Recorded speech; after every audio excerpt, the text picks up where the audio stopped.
Perfect. So I'm just going to be a bobblehead on the side. I'm sure no one can see me right now. But second webinar for our 2017 AIM Award. I'm already jumping to 2018. So thank you. Really excited that we're kicking off. Our first webinar was a huge success. We had 7 states across the country tune in.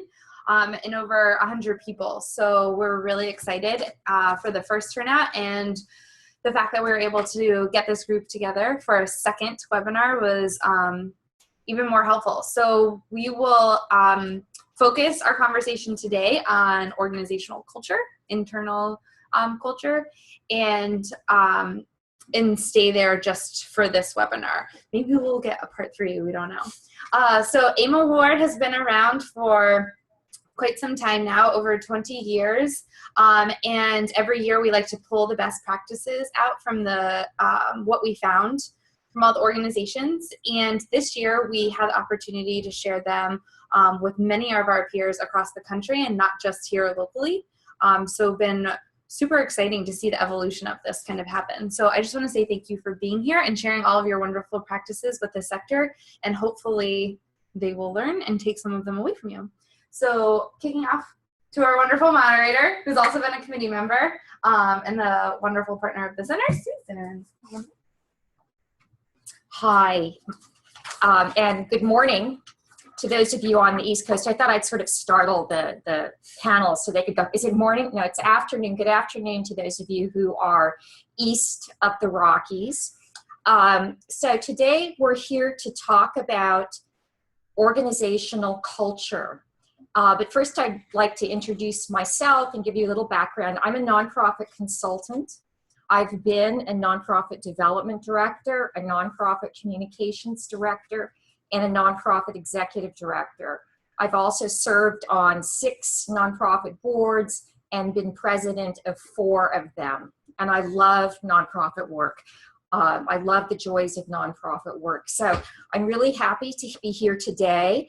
And so I'd like to start out by asking each of our panelists to introduce him or herself and say where they're from, and also very interesting how long they've been with their organization. So I'm up first. All you're right. up first.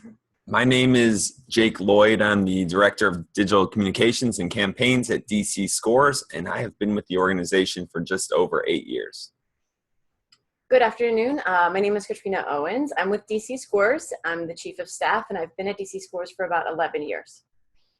My name is Taylor Brown. I'm with PeacePlayers International, and just about 7.5 years. My name is Jamie Walsh. I'm the Cultural Development and Implementation Manager. I've been with PeacePlayers for about 5 years internationally, but just domestically for about 2 months. Good afternoon. My name is Carlos King. I'm the Chief of Human Resources at Marist Center. Been there for about 2.5 years. Afternoon. My name is Juliana Rodriguez. I've been with Marist Center for a little over a year, and I'm the Employee Relations Specialist. Thank you, everyone. I hope one of the reasons I wanted them to say how long they've been with their organization is I think it's amazing in today's society where people jump jobs every couple of years to see this group who've been there 8 years, 11 years, 7 years. And as we talk today, we'll see what a role culture plays in retention of employees. So I want to talk a little bit about what organizational culture is. Intuitively, we know that a good workplace culture is something we should all do. But me being me, I did a little research and went to the trusty Harvard Business Review. And the Harvard Business Review says that 20 to 30% of the differential in corporate performance when compared with organizations characterized by unremarkable culture. So I'm sorry, culture accounts for 20 to 30% of the performance differential. And I thought, well, what's an unremarkable culture? Well, every organization has a culture. Whether you use it as these organizations have to leverage the achievement of their mission. And you'll know an organization's culture, particularly if you're a new employee and you join an organization and one day your manager pulls you aside or someone else, a peer says, that's not the way we do things here. That's the organizational way most of us learn about organizational culture, but these groups are going to show us how to do it the right way. So my first question for all of you, because the thing that drives organizational culture is mission and vision, we'll start with DC Scores. And what is your mission? And then what are the key attributes or characteristics of your culture? Great. So our mission at DC Scores is to create neighborhood teams that give kids in need the confidence to succeed on the playing field, in the classroom, and in life. This year we'll work with about 2,500 kids and over 200 teachers who are coaches at 59 schools in the district. And really for us, our kids, our coaches, and our staff, we're really grounded in the values of teamwork, leadership, and commitment. So our organizational culture is really founded on those three values that we instill both in our workspace, but also in our classrooms and on our fields. PeacePlayers. Sure. So PeacePlayers, we're a sport for development nonprofit that operates year-round programming in South Africa, Cyprus, Northern Ireland, and the West Bank. And this year, in partnership with Nike, we launched programming here domestically in the United States, and with programs in Baltimore, Brooklyn, and Detroit. And next year we'll be in Memphis, LA, and Chicago. Our mission is to unite, educate, and inspire young people in divided communities through basketball. And the culture is a direct reflection of these values that we have. The three key values are seeing people as people, creating a culture of collaboration, and inside-out transformation. And I can go deeper into that when we get to the values question. Okay, Mary's Center. Sure. So our mission at Mary Center as a federally qualified health center, it's kind of a misnomer. It's not just about health for us, or health is more holistic than just medical health. But our mission is to build better futures through the delivery of healthcare, education, and social services. We embrace culturally diverse communities, providing the highest quality of care, regardless of ability to pay. And really what our pillars, our values, our four values, which is SPOT, PART, participant-centeredness, accountability, respect, and teamwork. So what we ask our employees is, did you do your part? And have you done your part? So we can really embody those values on a day-to-day basis. So I also want to encourage those of us who are listening into the webinar to ask questions. That will help me do my job, and also ensure that we address your concerns and help you. So if you will send in your questions, then we'll ask some of our panelists throughout the 2 hours that we're going to be here today. So my next question is, how do you practice your culture? How do you put your culture into practice? So we'll start in the middle this time with PeacePlayers. Sure. So this is something we've been talking about a lot lately. I think culture and putting our culture into practice came easy to us for a long time because we were operating internationally, as Taylor talked about, in our 4 sites. And then with the local team in DC, almost everybody everyone actually who worked in the DC office lived at least 2 years internationally with one of our programs. So the culture was kind of something they lived, and it was just implied. So part of my role is figuring out how do we become intentional about that culture.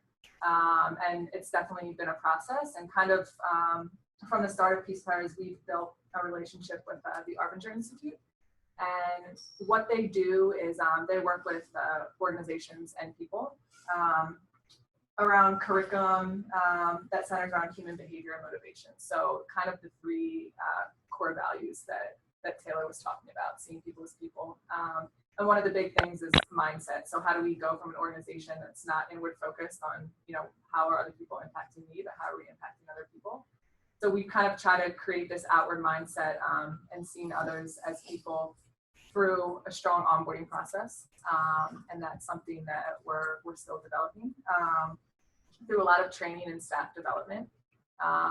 we're trying to create an environment where our new domestic hires also know what's going on in our international sites and vice versa.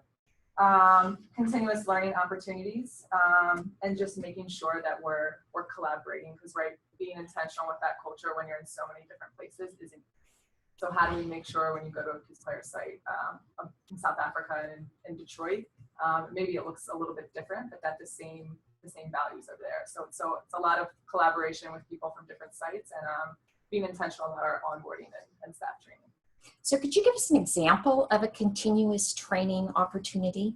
So we've gotten the opportunity lately. We got this grant through Erasmus where we were able to, so we've had these programs in South Africa, Cyprus, Northern Ireland, and the Middle East. And everybody kind of knew about each other, and we had local cultures, and people knew that what our values were, but they hadn't really, didn't really hit home because people weren't connected. So we got this grant, and we worked really hard for it to bring everyone together. And so we had a 4-way exchange, and we got to bring our leadership programs, which we have in every site. We got to bring 12 kids actually from each site, first to Cyprus, then to the Middle East, then to South Africa, and Norway, and that kind of did wonders with embedding our culture, just providing a space for collaboration and to share learnings. And so that's something that was really successful, and we hope to build on in the future. Thank you. And just to build out that a little bit more, in the past when I first started 7 years ago, it felt like our office in DC was kind of like a headquarters, right? Whereas more traditional, the sites reported up to us, but didn't have much collaboration with other sites. And now, as we've grown and expanded and become more of this web of an interconnected network, it's more of a hub office as opposed to headquarters, and more support as each of our sites becomes more autonomous and sustainable. Okay, who'd like to go next? So the question is, how do you put your values, your culture into practice?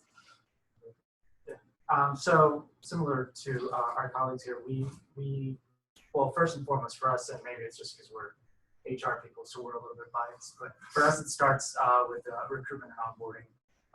We are very intentional about the way we go about finding candidates, and once they get through the door, how we onboard them. We have behavioral assessments that we do, because our focus is really more about, and it actually is reflected in how young our employee population is, I think. It's our focus is on hiring for mission and behavioral values than it is for skills. That's not to say that we have a bunch of entry-level people working at Mary Center, but it's just that some of those soft skills you can't really, or it's a little bit harder to teach. So we really are purposeful about who we bring on board and whether or not they're going to be culturally competent and they're going to be a cultural fit at Mary Center. But beyond that, once they're on board, I think we do a pretty good job of training our folks. We have monthly managers meetings. We have monthly operations meetings per site. You guys mentioned something that kind of stuck out to me as well, is we've grown so fast at Mary Center. We used to just be headquartered in Adams Morgan, then we had only 2 clinics in DC. Now we have 5 clinics in DC and Maryland. We just bought another building in Maryland. So we're expanding, and so it can be a little bit challenging to make sure those other sites are feeling like they're part of the culture and part of the family. So that's why we have so many all operational meetings at all the different sites with members of the senior team or HR there as representatives of the headquarters, if you will. So we do that, but really more, I think it goes back to our values. That in part is accountability, and what that really means to us is empowering our employees to make decisions and to take risks. Because frankly, we try to get through to all of our employees that no matter what you do at Mary Center, whether you're cleaning the floor to checking blood pressure to teaching preschool, you're saving lives on a day-to-day basis, and really just hammering that home is what we're trying to do in HR. Thank you. So DC scores. Great. So I think also for us, it starts with onboarding, certainly. So setting expectations and understanding that sets a foundation for new staff to grow and veteran staff to learn and to engage with new staff is really important. So setting an opportunity for us to interact and to learn from each other. Certainly we have multiple onboarding kind of sessions with new staff, and then we also create opportunities for veteran staff to go to lunch with new staff, ways to build relationships. I would say a lot of our culture is about how we're instilling opportunities to create and facilitate relationships that then, transfer into how we're working together. Let Jake talk to you a little bit more about that. One thing that we've also been really trying to do over the last couple of years is create a common language to use. So thinking about how we might have different work styles, and then creating a common language to understand how somebody might approach a task differently than I do. We've been using the north, south, east, west model, and we've all gotten continual training in it, but it gave us, whatever model you use, but that gave us a tool to say, hey, I'm a west, so I'm looking at this challenge in this way. You're an east. Are you seeing it in a different way? How can I change my perspective or support what you're seeing so that we can actually work together better? So I love that way to give us a common language to really look at challenges, find new opportunities together, even though we may be looking at a problem in a different way. So I think that's really important to that teamwork culture that we're building. But we have a lot of other things that we try to instill in what we're doing to build relationships among staff. And I would add that especially during those first few weeks for new staff members, we have the advantage that we are one office. We're local, so we don't have to deal with some of the challenges that a PeacePlayers has to deal with. There are 18 of us in one space.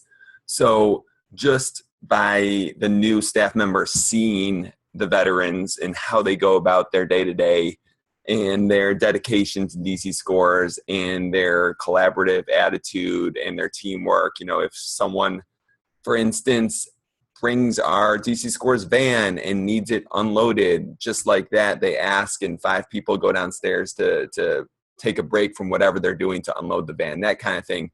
When new staff members see that kind of thing happening within the first couple of weeks of them being there, it really rubs off on them. So I think there's that kind of not intentional influence that's happening. And when you combine that with the intentional onboarding that we're doing, that really helps to get new staff, of whom we've had a lot of recently, really oriented with our culture and what DC Scores is all about. Thank you. I'd like to go back to Mary's Center, and you mentioned doing behavioral assessments. And I know that I, as a consultant, get called in a lot when there's been a bad hire, and those can be have terrible impacts on an organization. But I also know that for most nonprofits, behavioral assessments are expensive, and so I just wondered if you could reflect a little bit about how you're both HR people, so we want your benefit is professional HR people. A lot of nonprofits can't afford an HR person, but how would you do a cost-benefit analysis of using objective data, the behavioral assessments in the hiring process? Sure. Well, the clearest parallel or result I can draw to is our turnover rate. Before we implemented, we used a software called the Predictive Index, which I've used in previous organizations and was very successful, not just in onboarding, but also in coaching throughout the employees' time at the organization. So just as an example, Mary Center, before we implemented, we were around 20% turnover, which wasn't, it sounds like a lot, but for healthcare organizations worldwide or nationwide, I believe it's like 15 to 16% average. So we're right around there, and we have very young, like I mentioned, very young employees. So factor that in, and we're probably right where we expect to be. But since we've implemented the behavioral assessment for recruitment and onboarding, we're down to, last I checked 2 weeks ago, we were down to 12% for the year. So we've reduced turnover substantially. And that's really, as any HR person will tell you, turnover is extremely expensive. And that alone, I mean, it's paid for itself.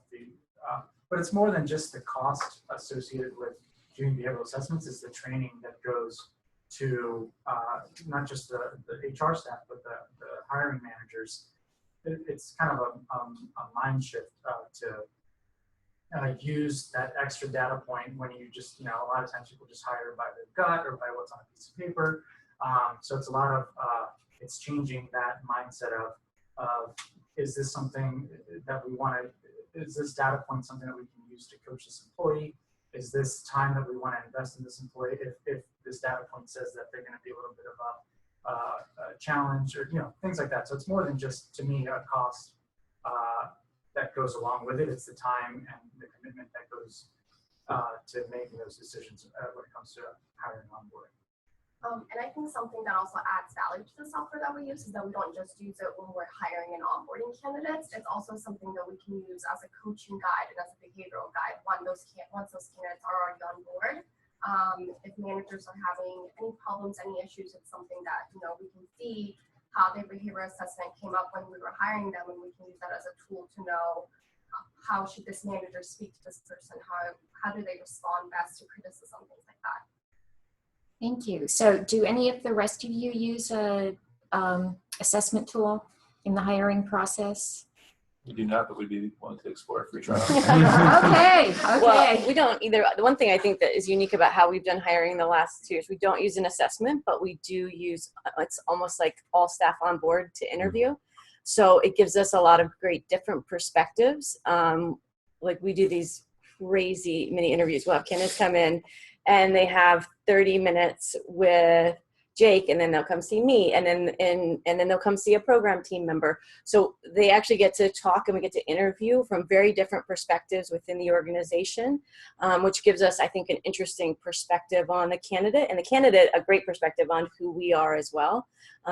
So it does get to that culture of who we are and is this candidate a great fit for us. So I think that's something that we've changed in the last couple of years that has been really beneficial. So we have 2 questions that are very similar that have come in. One of them, so it's basically on how do you attract or recruit the right people to work at your organization? Who'd like to take that one?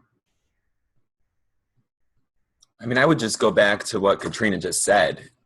For a small nonprofit with a staff of about 15, if we are A, screening candidates, B, then having another phone interview, and then C, they come into the office and they meet more than a third of our staff and have interviews with that many people.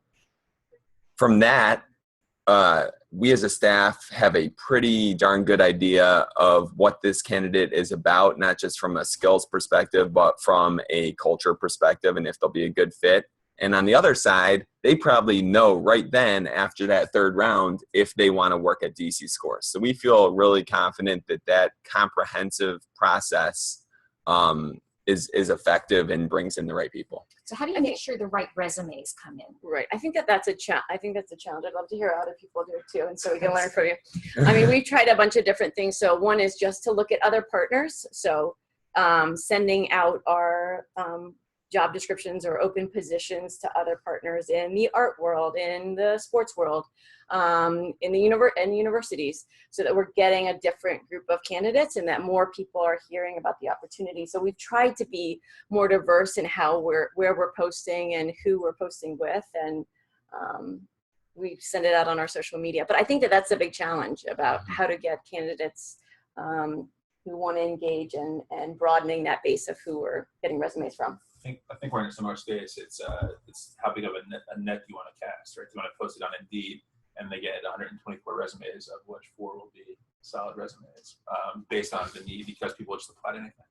If you just, all you need to do is upload your resume, right? So what, how big of a net do you want to cast with your recruiting is always an issue we face. And as we grow and expand, and more people domestically become aware of who we are, we're finding that more strong applications are coming our way. And one additional thing we'll do is, in the past, and what we've done is, a lot of the work of arbiters will share actually a book that will encourage a candidate to read, and then have a conversation about that book with the candidate and see if it'll be a right culture fit, and if they're processing the material the way that a Peace Players team member would. Now you have a new welcome problem, which is that previously you've been doing a lot of hiring from within, promoting from within, Correct. but you have received a ginormous new grant, Correct. and which means that you're going to be onboarding a lot of people, and you don't have enough people within to promote into that position. So, Jamie, how are you addressing this suddenly having to go outside? So I think we're having to do that domestically, but I think that's also intentional, right? So one of the big things that we stand for is that when we first started, a lot of Americans ran our international sites, and that was great to get it off the ground, but it's not sustainable. And something that we've learned is that the people who truly live the culture in these countries are the only ones who are going to really be able to inflict long-term change. So as Taylor was mentioning, we're starting in Brooklyn, Baltimore, and Detroit. So from the get-go, we wanted to hire from Brooklyn, Baltimore, and Detroit. And so it was important for us that, if we're going to go into Detroit, that, Taylor and myself aren't positioned to make change there, right? Nobody knows us. We don't understand the culture there. But the hard part, as you said, is finding the people who do. And so something that we've been intentional about is before we, put our footprint in there and before we start hiring people is really kind of doing an assessment of what is already going on in those cities. So that wasn't my specific role, but that's something, that other people in the organization did. What other sport for development stuff is going on? What other sports organizations are operating? And so there's a lot of conversations. And through those conversations with different organizations that already exist and different partners that also already exist that we might want to kind of collaborate with, we've been able to kind of get advice from them about what's worked, what hasn't worked, and also what people are involved. So we've found a lot of our local hires domestically by kind of doing a type of needs assessment in the areas. And we've been kind of organically connected to people who have the right connections on the ground and who have the right influence to drive change in the neighborhoods we want to operate in. So Mary Center, how do you make sure the right people apply for the jobs? You get the right resumes across your desk. Well, I'll tee Juliana up, since before she was employee relations, she was my recruiter. So she can talk more about that. But we actually find that our better candidates, casting a net and all that, and having a staff interview obviously is good. I can't imagine if a third of our company interviewed everyone, because we're 575 people now. It is wild, even with 18. Yeah. But we do. I think we do a really good job of trying to source passive candidates. Passive candidates, someone who's not looking. So Mary Center is really lucky. We have a really good reputation in the community, especially in the FQHC community, and so we get a lot of resumes. We get a lot of resumes through our applications system. But I think what Juliana did a great job of that, and she could just evolve what I'm saying, is finding those that are not looking for jobs but are still interested in our mission and culture. Yeah, so I think a big benefit that we have also is that a lot of our employees are involved in other organizations outside of Mary Center. A lot of them are involved in just different things around the DC community, so they put the word out there whenever we have an opening.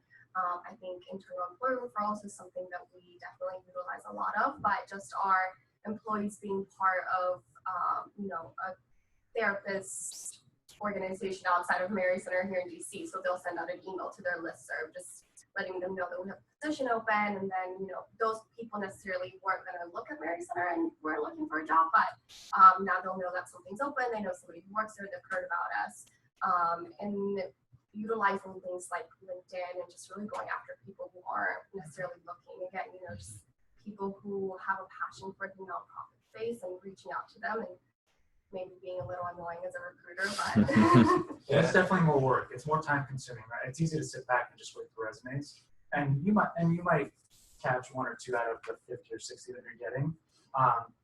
And maybe we're lucky that we have 2 recruiters on staff that can go out and actually source people. that's really, I think, where we get our best candidates. And LinkedIn's a great tool as well. We've had some conversations recently with them. They do offer nonprofit discounts. It's still pretty expensive, but depending on your budget size, it could be an option for you as you explore. Yeah, so the thing that I'm hearing here, and it's something that really differentiated these organizations that were the award winners for the AIM Award, is they're proactive, they're not reactive. We use the word intentional a lot, so that what you're hearing is that they're approaching recruiting and bringing the right people on, not just, post something on Idealist and see all the resumes that come in, but really being proactive about how to get the word out and what happens. Okay, so you guys are great who are listening in on the webinar. I've got a bunch of really great questions here. I'm just going to sort of run through some of them so those of you who are listening can know what we're going to be covering. So we have a question on what type of assessment tools you use. We can answer that at the end. I think we have a question about diversity, and I think that's a really important subject and very timely. We have a question about how often you should evaluate your practices, and then how do you apply your organization's culture. This is what I'm going to throw out to you, to not only the hiring process for staff, but the recruiting process for your board of directors and any advisory groups that you have. So how do you use culture to drive that process, or do you use it to drive that process? Is ability to give the driving force. Who'd like to take that one? Well, I know for our board, it's, and not if I'm correct there, but 50% of our board is patients. 51% of our board is patients in comparison. So that goes a long way to driving our board culture. Our development team and our president and CEO are very active in recruiting non-patients as well. Again, mission-driven folks that believe in what we're doing, and that really kind of shapes the vision and the strategy going forward for our organization. Go ahead.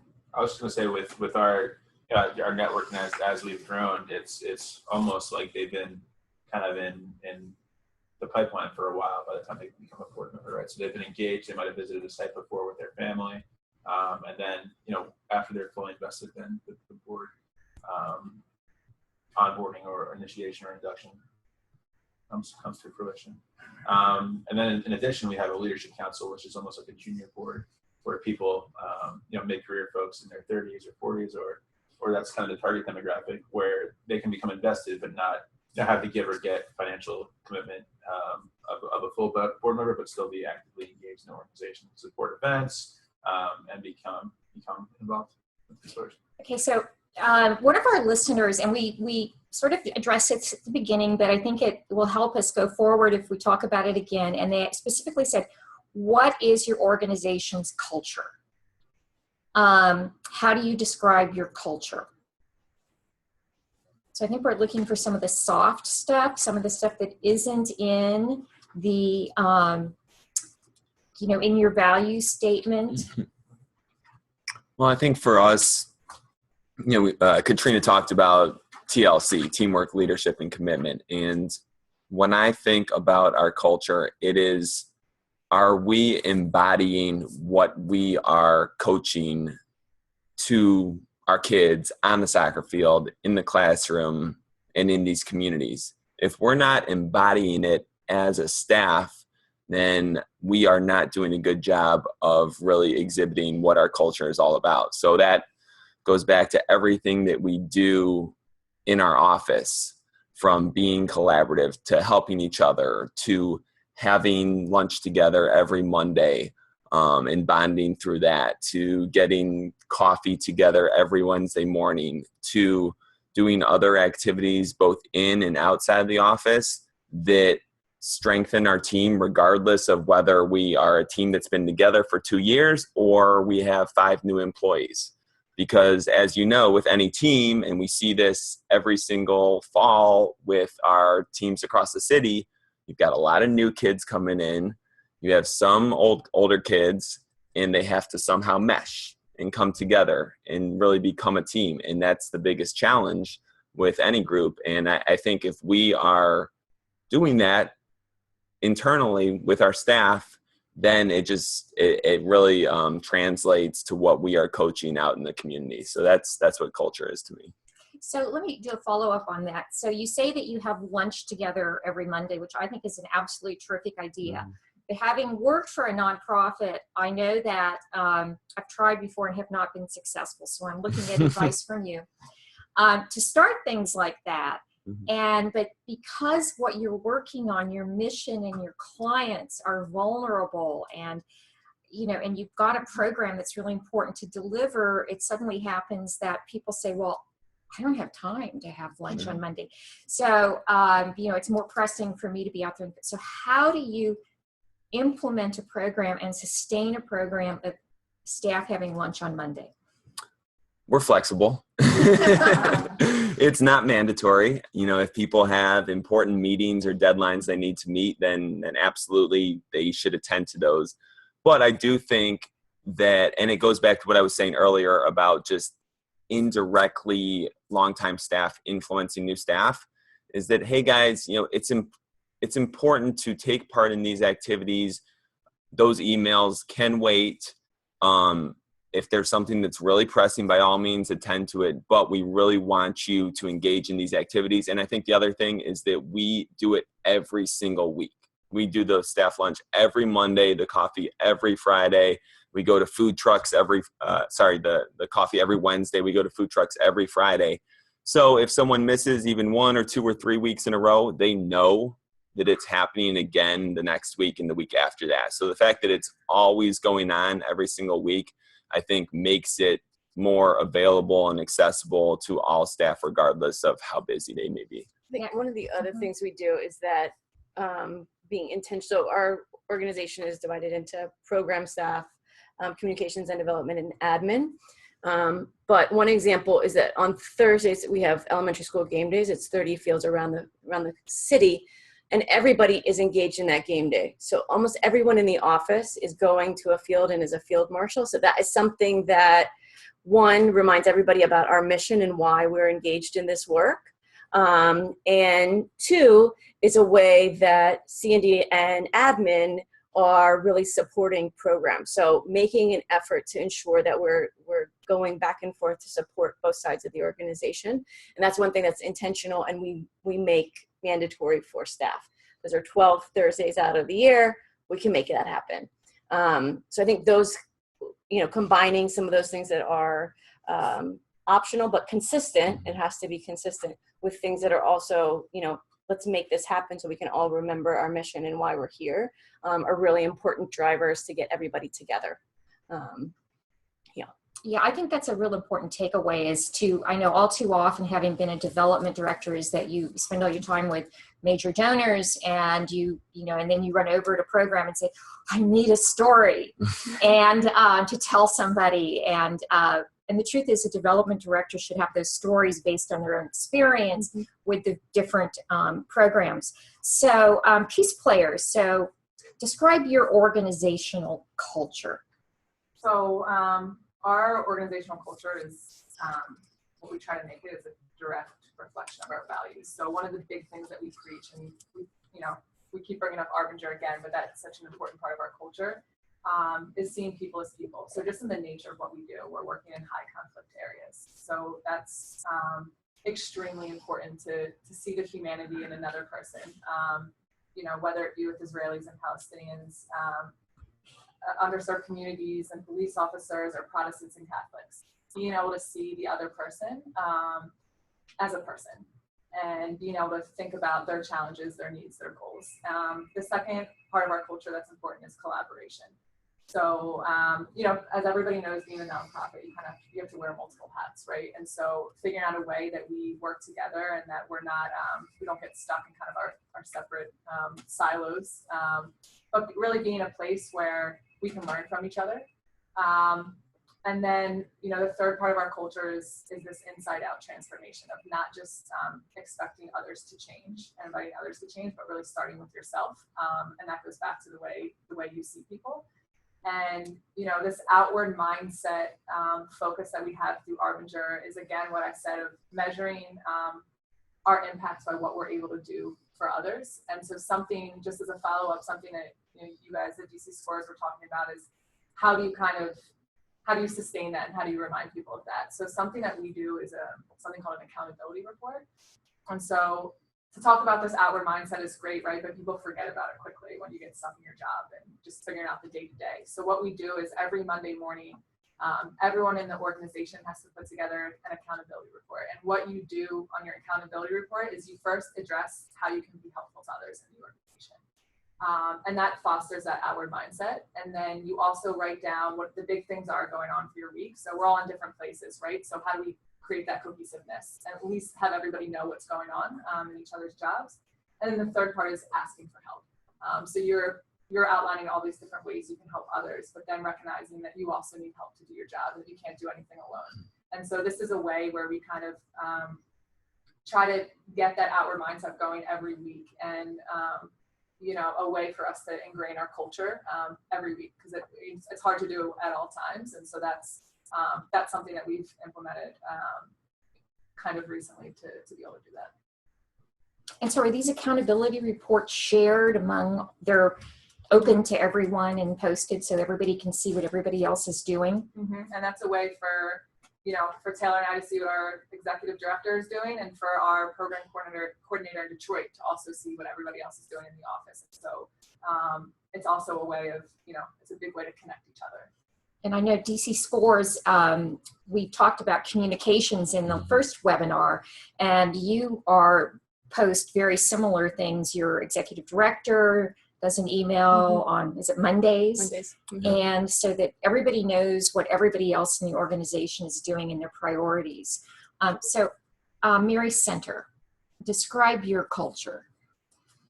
Well, that's always for me. It's an interesting question, because to me, culture is based, in my mind, it's the intersection of your mission and your vision and how that manifests itself on a day-to-day basis through our employees.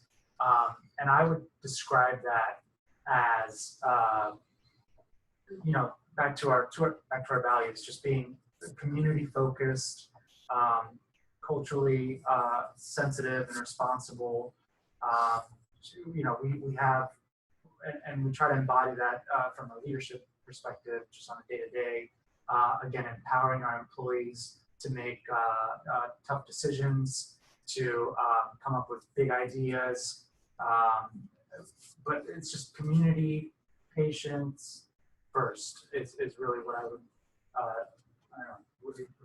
Yeah, I think it goes back to, hiring mission-driven people. So we're looking for folks who are really focused on helping the community, and, obviously our programs and social services department, education department, they see it on the day-to-day. But I think that the admin folks on the back end, work really well together to make sure that our programs and social services and medical people have everything that they need so that they can, make sure that they're helping the community. So it all goes back to our participants' needs and how we can all help each other in the office to make sure that at the end of the day, our focus is on helping the community and making sure that they're getting everything that they need. Okay, so I hope we answered that question for the person who submitted it. If you have follow-up questions, please feel free to send them in so that we can, again, meet your needs and answer your questions. So let's make a little shift, and we have a question. How do you create an organizational culture that is open to people from diverse backgrounds? Now, before we started and we were getting to know each other a little better, we were talking about diversity because it's a hot topic in the nonprofit world right now, because BoardSource published their Leading with Intent report, and unbelievably, the diversity of nonprofit boards has declined. And so that's, people are talking about how do you, how do you embrace diversity? But I think there's a deeper question as far as corporate culture, because we know that many organizations, when they hear about diversity, they said, oh, let's do sensitivity training. Or, you know, we all heard when in Rome, do as the Romans do. But diversity is, I think, plays a different role in each of your cultures. And I wondered if we could start, who wants to start? Mary's Center. You mentioned that you had 45 countries represented in 35 different languages among your employees. So what role does diversity play in your culture? Well, I think it helps shape our culture for sure. Because we're so focused on our community, as we mentioned, we wouldn't be as successful as we have been in achieving our mission if we weren't focused on diversity, not just, you know, cultural diversity, but diversity of thought. I think is important to keep in mind as well. Not just hiring or not just having people that all have similar goals and similar ways of doing things, but also that have diversity of processes and experiences and backgrounds. I think it might come a little bit easier to us just because of the nature of our work and our mission. We're almost like trying to go the opposite way and diversify our diversity, if you will, because we were so focused on the Latin American community. At first, of course, we were founded in 1988 when the influx of Latin American immigrants were coming to the United States, and there was a need for their healthcare needs. And so the piece of the pie that was predominantly Hispanic has kind of gone down a little bit. That's not to say that that's what we're going after, but it's just we're meeting the needs of our community.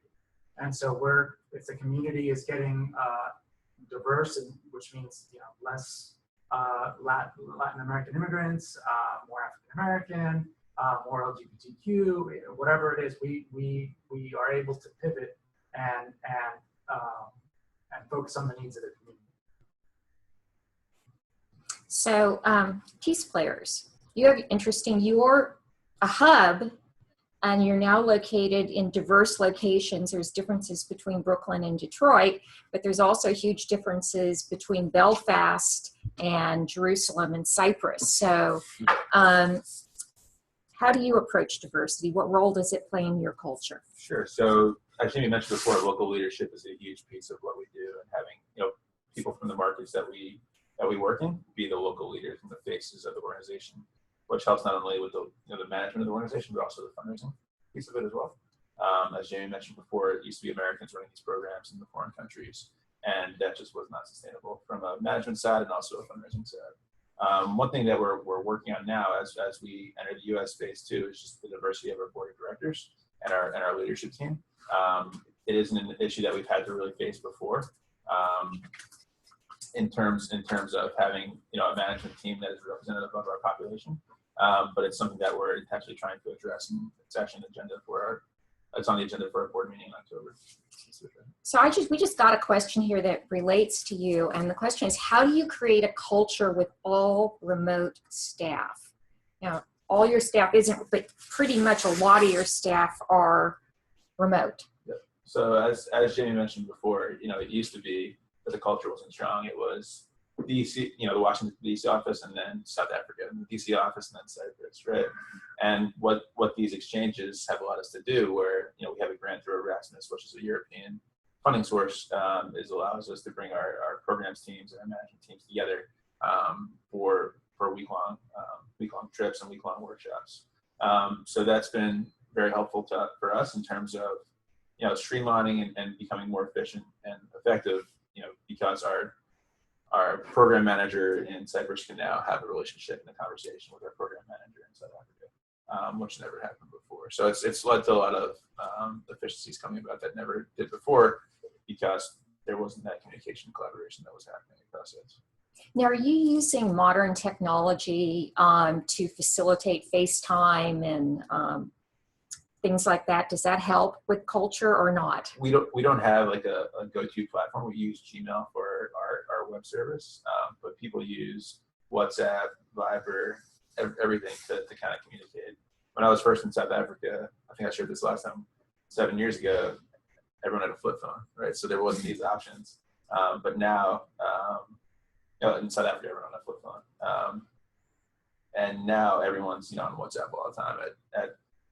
I'll WhatsApp somebody in South Africa on my walk to work at 7:30 in the morning, or we'll do a conference call at night.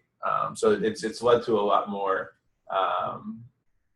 opportunities to become connected than there were when I was operating on my flip phone in Durban 7 years ago. So Jamie, you had something you wanted to say. Well, just as Taylor was saying, with what we're trying to create internationally with the exchanges, we try to kind of take that model and make sure we do it right from the beginning with our domestic hires. So just for example, last week we had our 3 coordinators from Brooklyn, Baltimore, and Detroit come to the office for 3 days. And something that we always stress is that it's obviously super important to have formal time where they can meet with people. We can go over, organizational planning and what do programs look like. But one of the key things for us has been creating that informal time. So even though these people might, in some senses be on an island, there are opportunities for informal time and for all of us to get to know each other. For example, we all went to an escape room after a day of, workshops. We have a WhatsApp group called PPI Program Share Out, where every time there's an event going on at each of the sites, now that the coordinators have gotten to know each other and gotten to know people in the office, we can share pictures so everybody in the office can feel part of what's going on in Brooklyn. So we try to create as many opportunities, and it's also making sure, I think the big thing too, that making sure your remote hires aren't just in touch with one person in DC or at our hub. So what we've been trying to do is how do we make more connections so they feel a part of the larger organization. It's not just them and their manager, but how can we create other touch points for them so they have a connection to the greater organization of PeacePlayers. So, so I was thinking about that. So you bring them all together and they get to know each other. So how do you facilitate them continuing the conversation and the culture? You said you had touch points. Yeah, so, we have, to go along with what Taylor was just talking about, I talked about the accountability reports. Well, that's great, and that's organizational wide. That's so everybody knows what everybody's doing, but we also have, for the Nike team, our domestic program, we have weekly accountability calls. So every week, and it's not for a long time, for 45 minutes, we're all on the phone together saying, hey, this is what's going on. This is where I need help. And not only just that, but how can we learn from each other? I think each one of our coordinators is really good at something different. And so we've tried to create a space that, if the coordinator in Detroit is really good at engaging parents, well, how do we do that in Brooklyn? And so we're really intentional about creating that space to share learnings and to get on the phone with one another. And we don't have like every month everybody meets, but that's something that we work towards, that we're trying to increase the face-to-face time as much as we can. So DC scores. So we're talking about diversity and what role does diversity play in your organization? So I think there are a couple of different ways. One, our students are mostly African American and Hispanic, and they're really close to being 50% girls and boys, which is really important to us, that girls are engaging in poetry and soccer as well. So that is also a reflection of how we want to diversify our coaching team, our staff, and our board. For our coaching teams, we work with about 200 teachers, and they come from many different backgrounds. Some have been in the classroom for 25 years. Some have been in the classroom, this is their first year. So during our trainings, we actually do bring them all together 4 times a year, and providing opportunities for coaches to engage, learn from each other, intentionally plan goals and ways to create the culture that we want in the classroom. So they are, those coaches that are on the field, the soccer coaches, are working in our team with the writing coaches, and they're setting that culture tone for that school and really engaging what's happening after school with the school day. So that's very intentional for us and really important. On our staff, we certainly want to create opportunities to have a diverse staff that reflects our young people. So looking for new people to recruit in. but also creating safe spaces for different modes of thought. So some of that is what I was talking about before, creating a way to say, hey, I look at this situation a little differently than you, and giving us a common language so it's not negative if I see it differently than somebody else, but creating those opportunities for new people to really look at what we're doing, bring new ideas, and creating that open space for them to engage. I also think continuing to reassess how we are engaging, how we're creating culture is important. You know, is the salad bar still working? Can we tweak it? Are some people feeling left out? So really assessing how we are creating that culture and creating an open environment, and is that working for our staff that are there? And then for our board, we have a governance committee on our board that's really intentional about recruiting new board members and thinking about, do we have enough women on our board? Do we have a diverse ethnicities on our board? And also, what are we missing? Do we need other kind of skill sets on our board that can really benefit the organization? So looking at diversity in a bit broader way as well, to ensure that we're pulling in the right people onto our board and being intentional about that. And then onboarding our board as we do our staff to ensure that they're engaging in the culture that we want to create. Our board just did a poetry workshop last night, which was really awesome. And so I think it's important for them to be engaged in that way to, again, connection to the mission and ensuring that we have that diversity of thought and practice. Yeah, what I heard was that the approach to diversity is not some abstract concept where, you know, we're doing a grant and you have to check a box or give them a percentage of this, that, and whatever, but that your approach to diversity is reflective of your mission, but even more so reflective of the people you serve, and that diversifying your staffing and your board is a way that helps you better deliver on your mission. Mm-hmm. We have a question here. I love this question, and you're all going to hate answering it. But I think it's a great question. So I'm assuring all of your bosses at this moment that none of you are planning on leaving your organization. You've been there a long time. You plan to stay.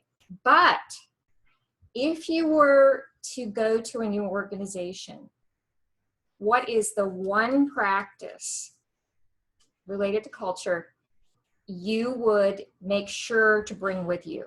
And we'll just start right here at the end of right next to me. Put me right on the spot, huh? I did. The one practice I would want to bring with me from DC Scores to this new organization. Who would, yeah. Food truck rider? Yeah, probably. Okay. No.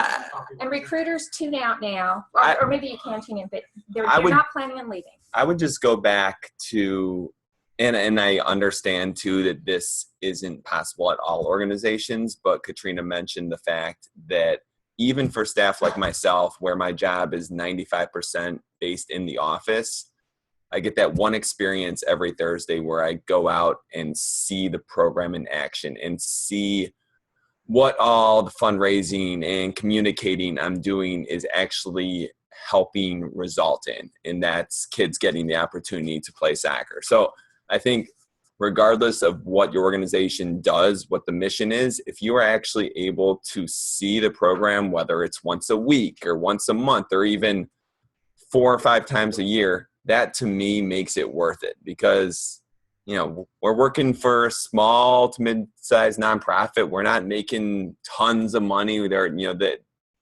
most important thing for us is that we are creating change and really making a difference. And really believing in our mission. But for me personally, if I didn't get out and see the program and was just at a desk all the time, it wouldn't be worth it. Because, you know, a lot of the work is difficult, but getting to actually see it in action is the one thing. So, thank you, Katrina. All right, Jake. So mine's going to be the same, but Okay. So I think it's that connection to the mission. So for me, I started out on the program side of the organization, and I'm now in the admin. So when I was a program team member, it was actually really, it felt good. It felt like everybody was together when I knew that the executive director and the director of development were out at a game day engaging with children. I really valued that as a program team member. And I think it said that my role in the program was important and what we're doing with kids are important. So I think from that perspective, it was really, really valuable. And now on the admin team, certainly that drives me when I get to see children and really connects me back to the mission and how important my work is. So it redefines and focuses me for the work that I'm doing. So if I went to another organization, I would hope that there's a way to, for every part of the organization to be really engaged in that mission. For us, the symbol is really being with kids on that game day, but for another organization, it might be something different. For me, it's what Jamie mentioned before about accountability reports. That's just a way that for myself, it plans my week, and I know how I can help other people, and they're very direct in saying, Taylor, I need your help this week by doing 1, 2, 3. And in that process, you don't have to have 47 meetings on Mondays to get those answers.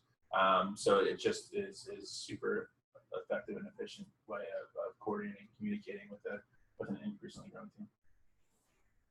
Mine relates to Taylor. I think that what Taylor said is an extension of this, just the kind of outward mindset.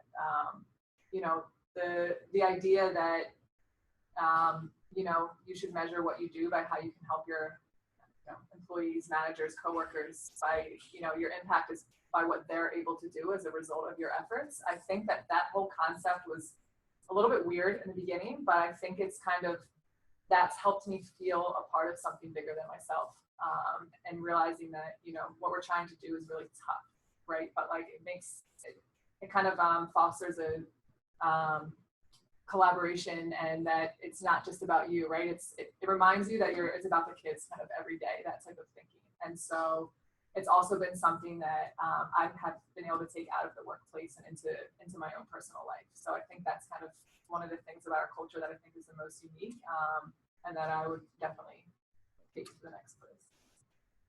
Carlos. I guess just from being an HR guy and being biased that way, I would take the way we do behavioral assessments. I think that's such an important tool for bringing people. It just sets you off it sets you off on the right path when you bring the right person in your organization. It's recruitment and onboarding is so much more than finding somebody that looks good on a piece of paper and going with your gut based on a couple of interviews. I think you need more data, and that's what I would say just from being a biased HR person. Something I really love about Mary Center is how much we celebrate our employees. We do peer-to-peer recognition programs. If you're having a birthday, you get a cake. If you're leaving, you get a cake. If you just recently got your master's degree, you get a cake. Cake. Yeah. So just really celebrating when our employees do really great things outside of the office as well, and recognizing when somebody else at work seems to do something good. That's something that I really love about our organization. Do you have a favorite kind of cake? Do I? I do. Salted caramel. My birthday's next week. Salted caramel. Okay, so We do cupcakes, by the way. Cupcakes. Yeah, Cupcakes. we gave one out this morning, actually. Birthdays. Any particular flavor, or are you? I think we did red velvet this morning. Yeah. Oh, okay. Yeah, we mix it up. Yeah. Okay, so favorite cake? Funfetti. Yep. Okay. Hopefully all the people tuning in are still there. Yeah. So sorry we digress. But one of the things that's really key in culture is also a sense of humor. And that's one of the characteristics of I think all of these groups is the ability to step back and sort of laugh at yourselves. So this question came up, and I'm going to give it to Carlos, and I'm also going to tell you my bias. So the question is, what type of assessment tools are used in the hiring process? I am actually certified to administer the Myers-Briggs test. So I am a strong believer in assessments. Tools, but I know Myers-Briggs is very complicated, and it's hard to administer. And if I can self-reflect, I'm a very weak hiring manager, because when I see someone, I look for their potential. I always see their potential. And so I tend to ignore other data that comes in. And so people know not to allow me to make solo hiring decisions, which is never good in any situation, but in small nonprofits that can happen. So Carlos, talk about assessment tools. Yeah, Myers-Briggs, I agree with your assessment of the Myers-Briggs. It's a little bit complicated. You know, I took it many years ago. I know the letters mean something. I don't know what they mean anymore. It's just a lot. I've done DISC assessments, which are a little bit more simplified because it's got only 4 letters, or it's still complicated. But anyway, I used to work at the Society for Human Resource Management, so as an HR guy, you know, I feel like that's where you learn from, obviously, from the Society for Human Resource. But anyway, what we did there was predictive index, and so I brought it over to Marriott Center because to me it's not just it's basically a behavioral thumbprint, and it as Juliana mentioned earlier, it can be used for onboarding, but also as an ongoing coaching tool. And it's more than the other ones, I feel like. But to be fair, again, it's been a while since I took Myers-Briggs. More than the other ones, I feel like it gives you what drives an employee or a candidate. What drives them to go to work every morning? Is it being in front of a crowd? Is it being in charge? Is it handling multiple projects at once? And there's a really cool tool with the assessment that we use that it's not just, first of all, it's 2 questions, very simply. The first question is, how would you select all the words that would describe you as a candidate? And then the second question is, select all the words that you think others expected. And it's just a list of words, and you select them all 2 questions, and it's remarkable how accurate it is. But on the other side of that, there's a manager or a hiring manager, I guess, tool that goes along with it, and it allows the manager to create their ideal candidate based on these words. So the hiring manager takes their assessment. It spits out what the ideal candidate would look like. The candidate takes their assessment, and hopefully those 2 match up. If they don't match up, then you start to have those conversations about, do we want to coach this person? This is my ideal candidate. Do we want to put in the time and effort to make this person fit in this role, even though they're not driven by being in front of an audience every day, but the job requires it? So, I mean, there's so many assessments you can take out there. It's a matter of budget. It's a matter of training, like I mentioned earlier, your team to administer those assessments, to coach your supervisors or hiring managers on those assessments. But I've been using the predictive index for now going on 7 years, and I can't tell you how accurate I have found it to be, and how I think it's really helped us reduce our turnover. Yeah, I found that data assessments provide you with an objective way to approach sometimes troublesome issues. So it's not like I saw, but people can help. It helps them self-reflect and observe.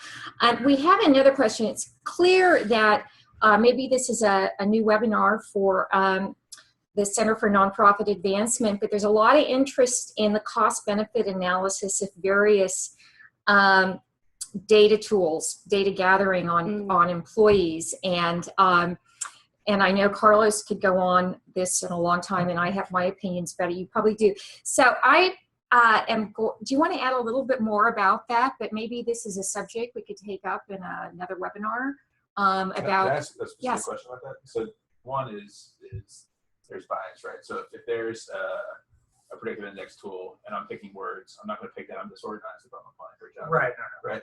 Yeah. And then 2 is, how do you operationalize that with over 500 people on your staff in terms of, how often are employees checking in with their supervisor? And, does the supervisor have a printout of the employee's results, and how often is that conversation about happening with the check-ins? Yeah. So to your first point, it's actually, so I'm certified to, and so is Juliana, who invented the training for the tool.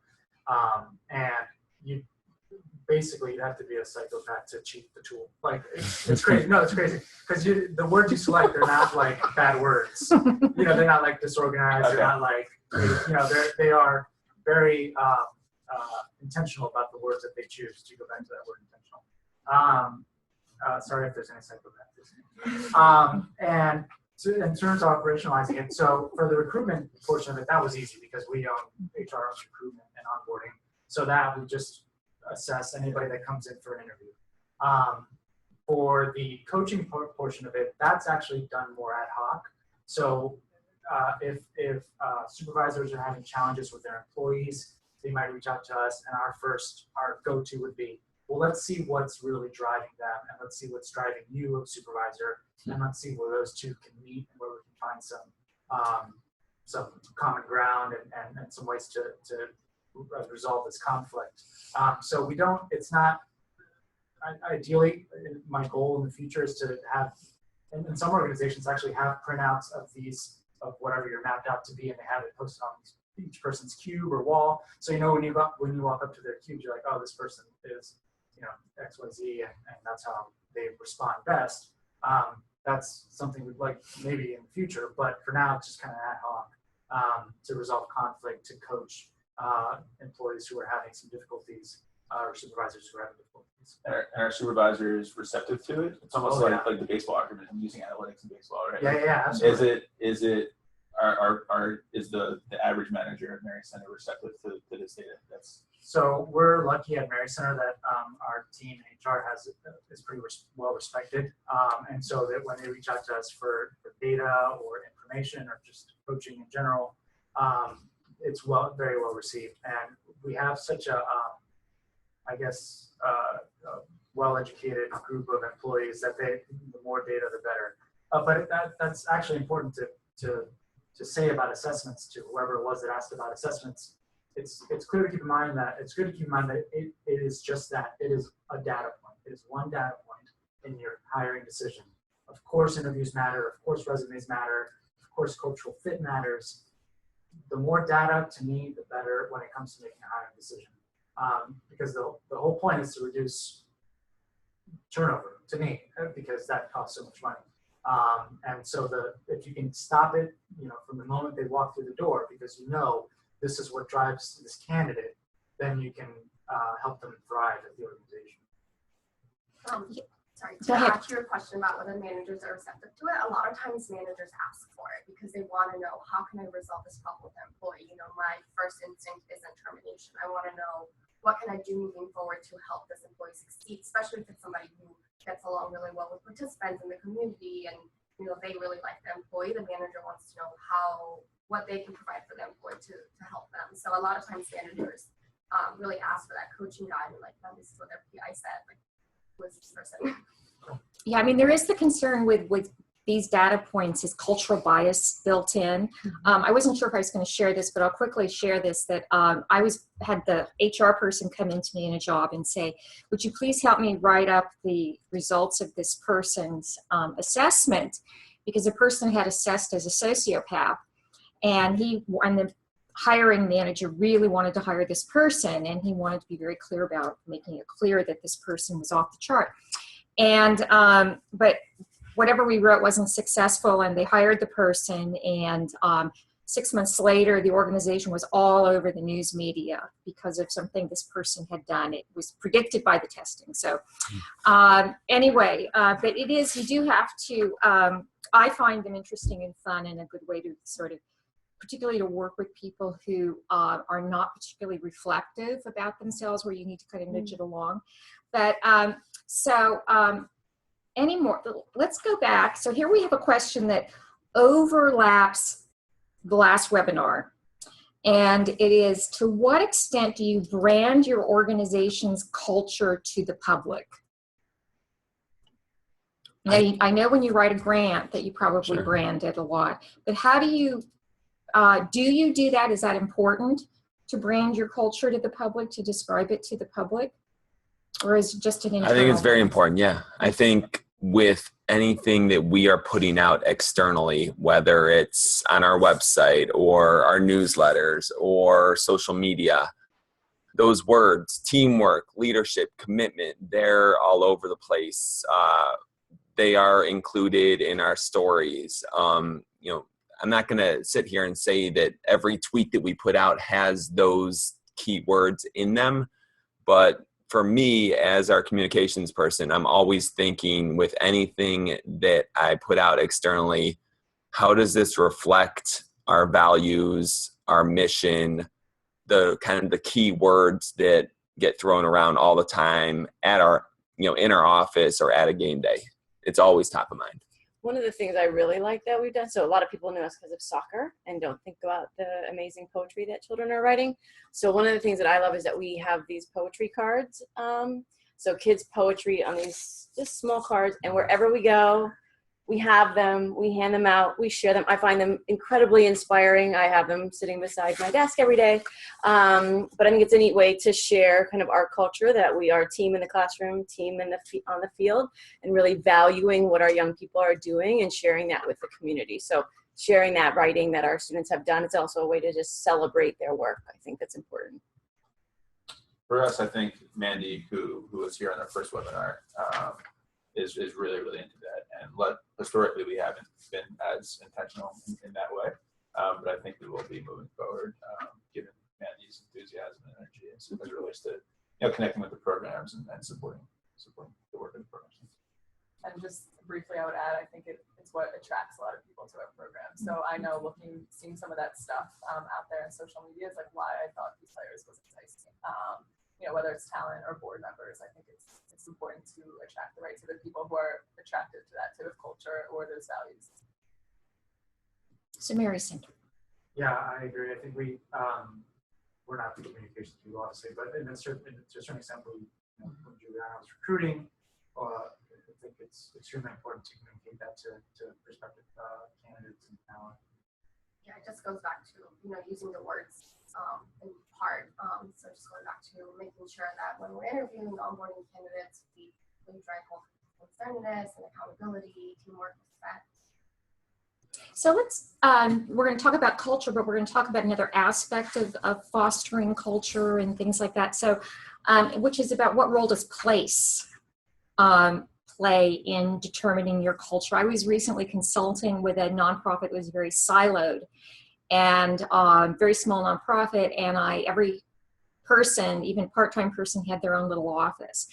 And I said, you really need to share space. Mm-hmm. And that wasn't acceptable. I mean, they just couldn't handle that. So, we know that in Silicon Valley, there's a lot of emphasis on shared space, just not because it's economical, but because it fosters collaboration. I was working with a company that had redesigned their corporate headquarters, and they literally designed it so that people, when they went to the bathroom, they had to walk by other people's offices a lot. So because the collaboration was really important. Mm-hmm. So, but I also know with a nonprofit, you're always looking for the cheapest space. So you can't be as choosy as you'd want, but do those sorts of so Jake is nodding at me. Yes. So let Jake take this one first. Yeah, I would say, well, we are in a small office, so just because of that, we see each other a lot. But at the same time, we also really encourage an open door policy. Unless you are in a meeting, you should have your door open. And with any new employee who's coming in, we tell them, hey, you shouldn't just be going to your supervisor to ask questions or getting coffee with your supervisor or just going to, water cooler talk with your supervisor. You should be going to visit other employees in the office. It's a great way to really build that team, that collaborative culture. So, in our office, that means walking maybe 30 seconds down the hall or 30 seconds across the hall to the kitchen. But I think it is really powerful to have an open space where it's really easy to, within a short period of time, go say hi to everyone, have a conversation with everyone. And actually, as we are moving soon to a new space, one of the things that and Katrina can talk more to this, one of the considerations was, is it going to be an open space where we can continue with the same kind of culture even as we grow, as a team internally and as a program? So we do have the benefit of being in a small space.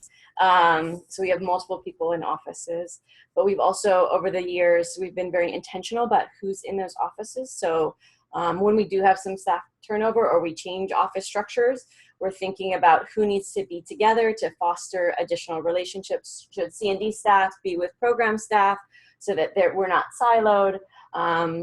Or do they need to be in their own space to have, you know, a kind of a seamless working style? So being really intentional about who's partnered together within our offices is also really important to us, and in that creating that relationship building that needs to happen for us to be working together. So I'm going to jump over Peace Players because I think you have an interesting, I'm really curious about your use of space and things like that, because you're in many countries and there's different cultures have different things about window offices, which is stronger than it is here. So Mary's center. It's funny because we actually just remodeled our area to where we each have our own space, because before we were all very crammed, like way too many people to each office. I checked the fire codes once. Oh dear.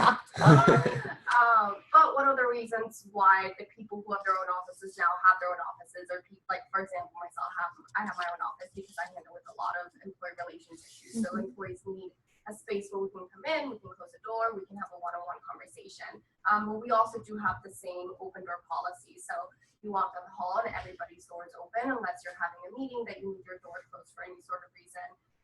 And I think that another thing that our employees are very good at doing is collaborating with each other. At the end of the day, they're helping a lot of the same participants. So the same participants who are going to the doctor are also students at our charter school who can be patients at the dental office. So because they're working with the same participants, I think that helps them collaborate better together. It's a little tough because we have so many different sites and space is definitely tight.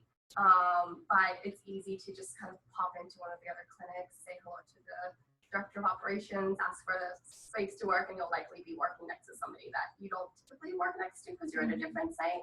But we're all pretty good about walking around with laptops and finding a station to just kind of sit at. And it's more than just a physical open door policy, but it's a mindset as well. I mean, I know even if I have my door closed, people knock and come talk and interested in me, but of course we don't turn them away. We of course anytime we want to chat, we get back to you type of thing. So it's more than the physical keep your door open, but also anytime you talk to it, that's just For us, we moved to our space 2.5 years ago. It's a sublet. It was actually kind of constructed for our use, and then we doubled our team. So now we're kind of on top of each other, and it has created more collaboration for sure. And with our international sites, the question, it's not really a big deal to folks. Most of our international staff, and even domestically here, our teams are traveling, right? So it always just works out to their space available. So it hasn't been an issue for us in terms of who's in what office or the like, for the most part. So one of the things I heard, which came out in this discussion of space, is that for each of these organizations, collaboration is an important part of their culture. And believe it or not, there are many nonprofits for whom collaboration is not part of the culture. They're more hierarchical, things like that. But you all see collaboration as being a positive. And one of the things we were talking about earlier is that it's important to articulate values. So you can't just assume that when you hire someone, if collaboration is important to you, this is particularly for you nonprofit executive directors and leaders, is that if collaboration is the way you want to go, then you need to articulate that as a value. Because a lot of people, we run into hierarchical people. We have 30 more minutes left in the webinar, and so I encourage you to get your questions in. We've actually gone through I think most of the questions that have been asked. If we haven't answered your question, send it in again.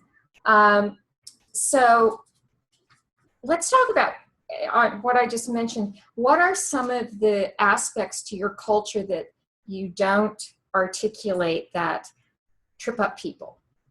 I mentioned, somebody comes to you and says, we don't do things that way in our here. Things that you think you need to do a better job of articulating. I think for us, sorry to jump in. No. It's just that shift from an inward mindset to an outward mindset is not easy. Like for everyone shares stories about, working for an organization or being part of a team that was very inward focused, right? And where everyone's just focused. My first job out of college, I worked in an accounting firm for 3 years, and that's probably the most inward focused industry there might be, right? Where people are thinking about promotions. How could I do the least possible to get my paycheck in 2 weeks, right? So moving from an inward focused environment to an outward mindset focused environment. And some people some people pick it up like that because they've been part of an outward mindset team before. Other people might have worked in an industry where it is more inward mindset. So that's where people get tripped up in framing your to-do list, the accountability reports, from an inward mindset saying I need to do this for my supervisor versus, an outward mindset where I'm doing this for the team and the mission at large. So how exactly do you explain that to people? It's often trial by error, unfortunately. So people do it, and it's with the onboarding process being intentional, it probably 80% of the time, 90% of the time, it goes off and people get it, and then there's other times that it doesn't, and there has to be corrections along the way. Yeah, and I think what Taylor said, it's a lot of the outward mindset is just like reinforcing it. So we might tell you have to do an accountability report, and you might say great and kind of get it, but then 2 months down the line, it might lose what it was supposed to be about, right? Like that accountability aspect, it becomes more of a to-do list, and that's not the point. So sometimes it's just reminders. We have, as Taylor said, we have workshops around it. And I think something else that we need to work on is just because of the nature of our organization, and we're in so many different countries and so many different cities, sometimes that common language, it's hard to have that everywhere. And so I think we're just trying to figure out as we grow now, how to be more intentional about that through our onboarding, and how to make sure that, no matter what PeacePlayers site you're in, you recognize the language around our values, and you recognize our mission. Mary Center. I'm not sure there's much about our culture that we have a hard time passing on to candidates, employees. I feel like if you don't believe in our culture, if you don't believe in our mission, we're going to find out really, really quickly, because it's just, you're surrounded by it. I mean, you can't, even in the administrative offices where, there's no clinic, you go downstairs and there's a charter school, there's a sonography clinic, and you just have to walk through there, and then you feel the mission of Mary Center on a daily basis. So if you don't, I can't think in my 2.5 years of nursing, I can't think of a time where I've had to have a conversation with something that you suggested where that's not how we do things, right? I mean, it's really more of a, rein in the whole, the overdoing the collaboration, overdoing the participant centeredness. It's really not. I mean, have you encountered any of that? Yeah, I think the biggest gap that I've seen, the folks that haven't been as successful in adhering to or adopting the culture, has been just people moving from the corporate space to the nonprofit space. Mm-hmm. So if someone's coming from a nonprofit organization to us, another nonprofit organization, they're more likely to understand the collaboration piece, whereas the corporate environment may be more competitive, right? And if I have information that could help you and you're my colleague and we're both aiming for the same promotion, I'm less likely to share it. In the nonprofit space, that's kind of expected, right? So it's much more of a collaborative environment. I think where the people that don't succeed may have been so far ingrained in the competitive corporate environment that it's tough to move back to the collaborative space. So on that, is that a lot of, those of us in the nonprofit world, we're constantly hearing, oh, you need to adopt more business practices, and people who are retiring are encouraged to take that business know-how and apply it to nonprofits. So from a cultural point of view, so there's competitiveness. Is that always a good idea? For business people, is the benefit of business people coming in experienced counterbalanced? Maybe they don't understand the culture. It's definitely a fine line, right? So there's it's having policies, it's having procedures and things in place versus having a collaborative culture that's supportive, et cetera. So it is a fine line, and where it falls on the paradigm is and what's best practice is unique to each organization, how their culture's been adapted over the years.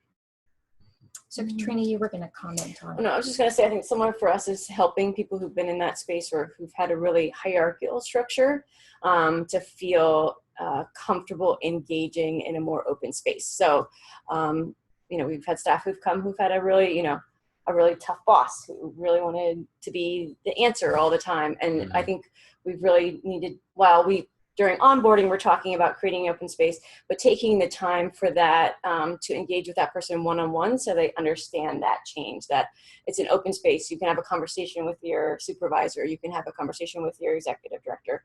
And so I think supporting them one-on-one and making that change, because that's hard when you've come from a different culture, is really important. I think the other challenge for us is people love what they're doing. And so being intentional about creating a culture where people take time off or make the balance between, work and home life. And this is something that we struggle with all the time, but really creating a culture where it's important to take time off.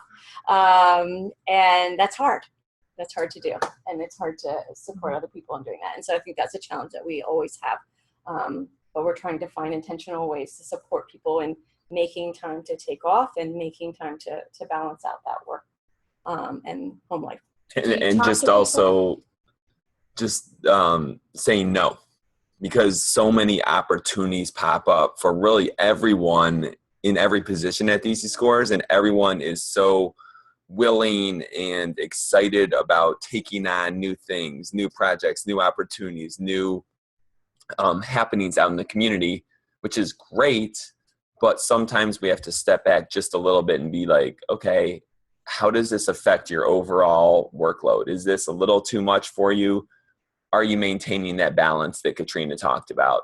So that's something that I think we certainly have maybe struggled with, but at the same time, when you're talking about problems overall, it's a good one to have. So we had a question come in, and I'm going to start answering it, and then we'll let you all, which is, do you have a professional development fund for all staff members? One of the things that struck me about all these organizations is that they are heavily investing in training and development for their staff members. So whether you have a fund or not, that I know that each of you, it just really stood out that, one of the ways that you not only inculcate culture, but retain people is through professional development. So we'll start closest to me. Why don't you talk about your professional development and why it's important? So I think it's important that we, at DC Scores, we want to create an environment where everybody can continue to grow and feel like they're continuing to grow in their professional world. We were fortunate to have a grant, a 3-year grant that allowed us to do some really intentional, big professional development. So that meant going to conferences, bringing in consultants for board and staff retreats, which was really amazing. Yes, we do budget for each staff member to have a professional development fund so they can also make choices in where they want that growth to happen, along with their supervisor. The other thing is we tried to be intentional about finding conferences that we can present at so that it gives us an opportunity to present. It doesn't cost as much, but also we can attend and gain that knowledge. So it's really crucial, I think, to continue to create opportunities for us to grow professionally at DC Scores. So we don't have a fund to do that. It's something that we've talked about. We've actually talked about it very recently. I think also to add, the nature of our organization is changing a little bit, but people have, and I know this probably happens other places, maybe more so like you guys, people have to wear multiple hats, right? Mm-hmm. So, we kind of, you might have a certain job description, but you're doing other things too. And so it's just kind of the nature. We used to have one guy who would run majority of the trainings, well, it wasn't sustainable anymore. So teaching other people how to do that. And that's definitely something that we've done informally. And we're trying to be more intentional about if you do go to a conference or if you do speak at a conference, if you do go to a training, how do we, maybe we don't have the funds to send everyone, but how do we feed those learnings back to the team? Mm-hmm. And so I think that moving forward, we're trying to figure out ways to do that. So, even if we don't have money to send everyone, everybody gain some of the benefits of that. And so I think having an actual fund is something that, you know, we hope to have in the future, but until then, just making sure that we are sharing across the organization. In the meantime, I've been able to leverage partnerships and board resources to attend workshops or trainings for free in the past. So that's been really helpful, not only from the capacity building standpoint, but also to engage a board member with the staff that's participating in the workshop, whether it's, you know, a corporate workshop and they're part of a group of 50, or, you know, a smaller training. We do have a budget for professional development and tuition reimbursement, which is two separate buckets. But because we're such a young, skewed population of employees, I think it would be detrimental for us not to, because we have so many millennials, frankly, that they're just looking to grow. And if we can provide them those opportunities to learn and develop within Mary Center, and then apply the knowledge and grow within the organization, then we realize that it benefits us. But it's not just you know, the young demographic as well. Any new manager or any manager that needs a refresher, we invest in sending them to management training or management boot camp that we partner with the management center here in DC. We send our new managers there. Yeah, we have things like education days, so certain days that you can take to go to a conference that don't come out of your they don't come out of your PTO. Our department specific you know, education days, so the clinic will be completely closed for half a day so that all our medical staff can go to a specific training. I know our social services departments do a lot of seminars and few-day trainings. There's a lot of different things that are offered here in DC that I know our supervisors are really good about taking advantage of. So just always letting our employees know, you know, look for trainings, let us know what you need. If we're able to pay for it, we will. If it's something that your supervisor wants you to go to, we'll certainly cover the cost of it, and just letting them know that those resources are there available for them. One thing I forgot to mention is that we have monthly staff meetings, but they're not just like updates. Part of this, every staff meeting is some type of professional development, whether we're running it ourselves or we have a consultant coming in. So it's nice as well, because it's just an embedded way within every month we're getting some type of professional development together. And you do that with your board as well. You are, as I call, banishing boring board meetings by not having them be all report outs, by including, could you talk a little bit about that? So our board meetings certainly, we try to get away from the report outs, and they're more kind of either opportunities for our board to engage in a pressing, like, you know, next 3-year goal type of thing, or we're bringing in actually a consultant to help train our board in engaging with funders or something like that. So every board meeting, we have quarterly board meetings, there's some component of professional development within that. And then annually, the board has a retreat, that's an all-day retreat that includes professional development. And then we also have a board and staff retreat where the board and the staff are engaging in professional development together. So it's really, you know, facilitating relationship building between board and staff, but also allowing us to learn from each other. So there's so much that the staff can learn from the board and the board can learn from the staff. So really positive ways to engage and to learn from each other. So PeacePlayers and DC Scores, earlier I heard you talking about funding for capacity building, and that one of the things that's helped you leverage and advance your culture is capacity building grants. And I'm sure there's people in our audience who are going, what is a capacity building grant and how do you go about getting one? So we haven't gotten one. We got lucky. Oh, yeah. I'm sorry. Well, so we have been, we do search for capacity building grants. We've had some that are technology based that we've been able to get. So we've, you know, I love, somebody said about laptops so you can move. I love that. We've been trying to transition to laptops slowly as we hopefully get some more grants. But it allows people to collaborate in different ways with the laptops. I like that. We've certainly gotten some capacity building grants to focus on our finances and how we're streamlining them, engaging the entire organization in budgeting and how we're spending our money, which I think are really important.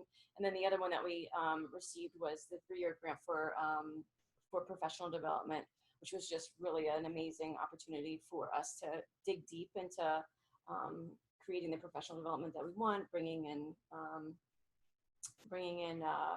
consultants, and also sending people and training people so that they can train us, right?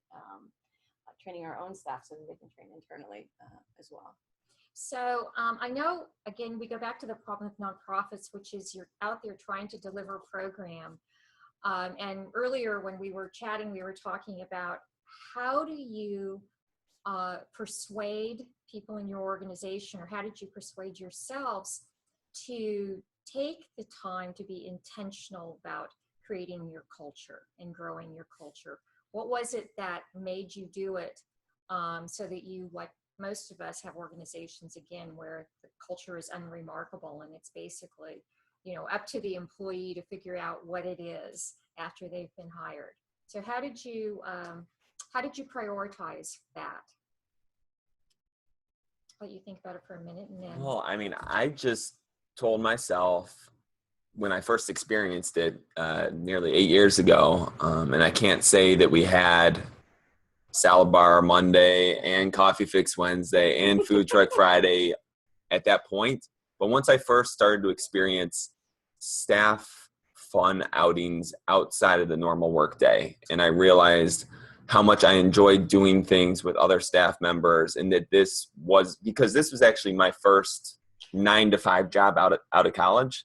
Once I first experienced those things and realized, at least for me, how important they were to creating a fun environment, I told myself that I was going to make time out of my week, whether it's just, 15 minutes on Monday, 15 on Wednesday, and another half hour on Friday, to include those kind of things, because that they were important to me, and I thought they made me a happier person in the workplace, and they could do the same for other people. We actually have a committee called the Staff Fun Committee.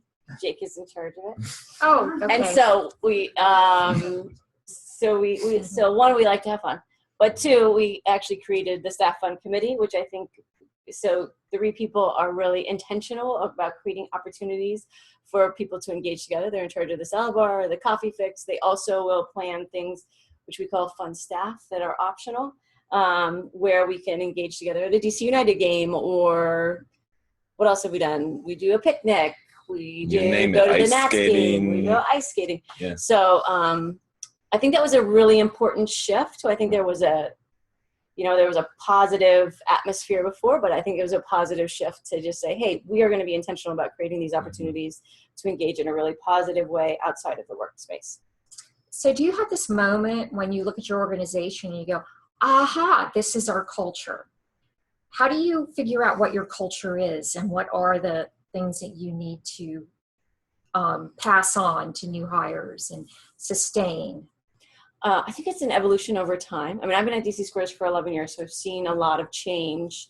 Certainly, I think the teamwork aspect has always been an underlying foundation for how we are going to engage, but there has been intentional thought put to what we are going to do to ensure that that culture, that team building is happening. And I think continual questioning about, is that working? How is this working? What do we need to change? And it evolves over time when you're able to do that. And it's an open space to do that. So how do you know when your culture needs to change? You have something that you've been doing for years. I think, we were talking about space. I think for me, one of the clearest examples was several years ago, we moved offices and we made this intentional decision to put mixed communication staff with program staff. And they're all going to be mixed in different offices. So everybody can be we had too many silos. So we intentionally did that. This last time we moved staff, we actually moved it back because we had another discussion about what's happening, how are people building relationships who need to work together every day. And so we intentionally moved program staff into one office who worked, volunteers who did soccer with somebody else. So I think that it's just a conversation that needs to happen. Is this working the way that has worked in the past? Are we getting the benefit that we want to see? And if not, then we're going to make that change, and not getting stuck just because we've always done it that way. Taylor, so it's 2 combined questions, which is, did you have that aha moment so you know what it is about your culture? And what was my second question? I think I'll answer the second question first. I just forget exactly what it was, but I think this might help. Oh, how do you know when it's time to change? Yeah, we need our where are our cupcakes, Taylor? So for us, I think the most honest and direct feedback you can get are from exit surveys, right? When people are leaving organizations, some people, some organizations just say, all right, that person's finally gone, thank goodness, right? Good luck. Or you could use that opportunity to get constructive feedback. Right. So how do you use that constructive feedback in an effective way to influence your organization? Because if you're asking for feedback from current staff, right, it might not be the most honest, direct feedback if the culture is not strong because the person is not open to being transparent. So it's actually utilizing the exit survey feedback. And with our fellows, it's the best way to get feedback from our sites because they've been there for 2 years and they're on a fixed contract. So they're leaving on May 31st, regardless if they're doing a great job or not, typically. So it's using that exit feedback in a way that can help inform decision making for us. And in terms of the aha moment, it was when I first started, we realized that the site relationships with our head office in DC weren't strong, and it took a couple years to repair. So conversation, and it just led to turnover and lack of collaboration and communication. So with that, we needed kind of an intervention with the Arbiter organization to do some workshops and collaboration consulting. So organizations out there who are saying, we need to do work on your culture. It is possible to fix a culture. Absolutely. To more of one that's collaborative. A tougher shift, I think, would be moving from one that's collaborative to one that's more hierarchical, right? If that's the desired shift. But I think moving from a hierarchical structure to a collaborative structure is definitely possible. So, Carlos, did you have an aha moment when you knew what it was that was your culture that you needed to transmit to your new hires? And then how do you shift your culture because times are changing? Yeah, so actually, I think I can answer that with one example from last year. We had, if what we all agreed and said earlier, that your vision, your mission and your values shape your culture. Last year as a leadership team, we kind of came to the realization that nobody in the organization knows our values, because at the time we had like 12 of them. And so we hired somebody to come in and work with us to shape or more focus our values. And now we came up with part of PART, 4 values. Something that's easy for everyone to remember, something that everyone can get behind. And so I think our aha moment was because, one, nobody knew the values, and two, if you don't know the values, then you're just kind of like, yeah, you're coming in and doing your job, but what's really driving your behaviors on a day-to-day basis? So when we got together as a leadership team with someone I had worked with in the past in my HR travels, and we shaped what we thought would lead the path, would create a path for Mayor Center employees on a day-to-day basis with our 4 new values. We really felt like that was an evolution. That was an evolution for us, to going from 12 to 4, and now I feel it just walking through the clinics, and I see it. Our employees now, we all have a shared goal, which is to do our part, PART, to be patient-centered, to be accountable to each other, to collaborate and be on teamwork as the T, and have respect for everyone around us. So we rolled it out earlier this year, but I think the aha moment for us was last year when we were like, we're here, we're doing our job, and we're focusing on our mission. Yeah, but how does that look? How does that look on a day-to-day basis, whether you're a front desk person, whether you're in HR? And so we got together and focused it all and now rolled it out so everyone's like, yeah, this makes sense. And one thing that's been helpful for us, one thing people pay attention to for sure is the performance management side, right? So how do you link your organizational values to the performance management side of your organization? Because if you're actually being assessed on it through a 360 evaluation or directly by your supervisor, you could, are you being collaborative, right? Are you seeing people as people? And are you, out of a scale of 5, are you at 1, 2, 3, 4, 5, right? And that can impact your compensation, that can impact your promotion potential, et cetera, by living the values and being part of the team. Do the rest of you tie your values, your culture to performance appraisal? To what Carl just said, that's something that we did as well. So once we came up with these 4 values, narrowed it down from 12 to 4, we also started utilizing these in our performance reviews. And it's something that when somebody's being nominated for an employee recognition award, that's what we write the blurb to why you're nominating somebody. You have to tie the values into it. When we do performance improvement plans, we break it down into, are you demonstrating the Mary Center values. So if the values are something that we've kind of pulled into a lot of different things that we use, so that it's consistent and people know exactly what the expectations are. DC scores? Yeah, I mean, our performance reviews are tied to that teamwork leadership commitment. Okay, so we have about 8 more minutes before the webinar is over. If anyone out there has any questions they want to ask, we have some people actually here in the audience. I don't know if they have questions they want to ask, so get those in. So I'm going to ask you all, I'm sure there's a question you haven't been asked that you're dying to answer, that it's information that the purpose of these webinars is so that other nonprofits can learn from your practices and your best practices. So we'll start at the end with Mary Center. So is there a question you wanted to answer, information that you would like to impart to your fellow nonprofits about organizational culture? Sure. I think the way that we came up with our values was really important. So just making sure that it was a collaborative effort. It wasn't just, we did hire somebody to come in and kind of help us out, but it was something that our leadership team took a look at as well. We as an HR team took a look at it. When we rolled them out at an all hands meeting. So the way that we came up with the values and the way that we rolled them out was something that we put a lot of thought behind.